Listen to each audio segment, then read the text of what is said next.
Welcome to my YouTube channel. आज हम लोग पढ़ने वाले हैं यौगिक के बारे में कि यौगिक क्या होते हैं या किस किस प्रकार के हो सकते हैं। तो चलिए बिना देरी किए वीडियो शुरू करते हैं। यौगिक यौगिक हम किसको कहेंगे? जो यहाँ आप देख सकते हैं लिखा गया है यौगिक, कि जब दो या दो से अधिक तत्व एक निश्चित अनुपात में मिलते हैं तो एक नए पदार्थ का निर्माण होता है जिसे हम यौगिक कहते हैं। मतलब दो गो तत्व होगा और मिलेगा तो एक नया पदार्थ बनेगा जिसको हम यौगिक कहते हैं। जो जैसे यहाँ एग्जाम्पल आप देख सकते हैं, NaCl, H2O, CO2, ये सब एक प्रकार का यौगिक है। अब देखते हैं यौगिक कितने प्रकार का होता है। ये दो प्रकार का होता है। इसमें पहला है आयनिक यौगिक, दूसरा है सहसंयोजी यौगिक। अब चलिए इस दोनों प्रकारों को हम समझते हैं कि ये दोनों क्या है। चलिए अब शुरू करते हैं। पहला है आयनिक यौगिक, जिसको इंग्लिश में हम कहते हैं आयोनिक कंपाउंड। इसको याद रखेंगे, दूसरा नाम इसका विद्युत संयोजी यौगिक भी होता है। तो चलिए इसको देखते हैं क्या है।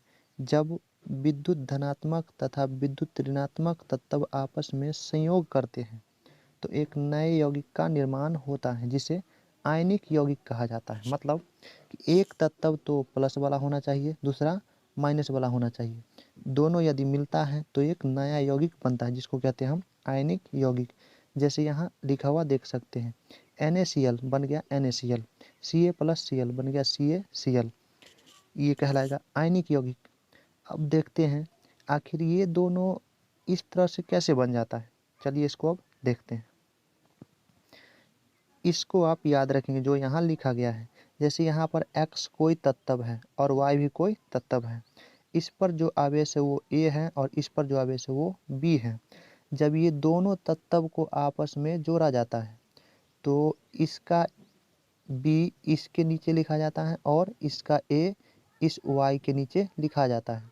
जो यहाँ पर लिखा हुआ देख सकते हैं, x के सामने इसका जो B है वो लिखा गया है और y के सामने इसका जो A है वो लिखा गया है।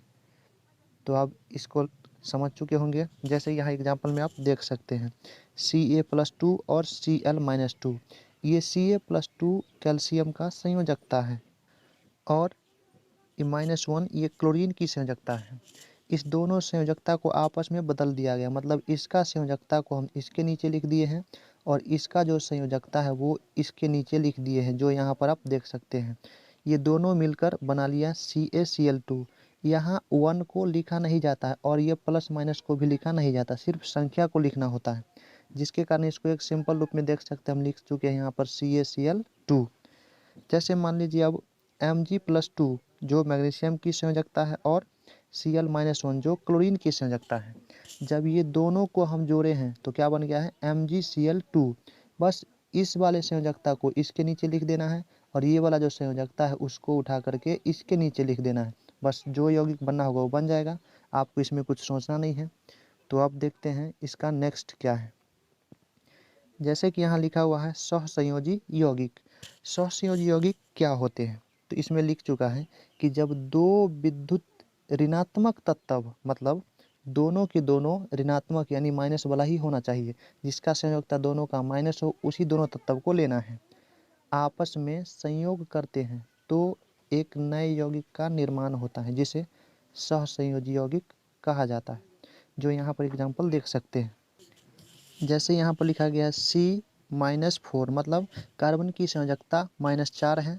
इसका प्लस भी 4 होता है लेकिन यहाँ पर हम सहसंयोजी लिए हैं जिसके कारण -4 लिए हैं। और दूसरा है O-2।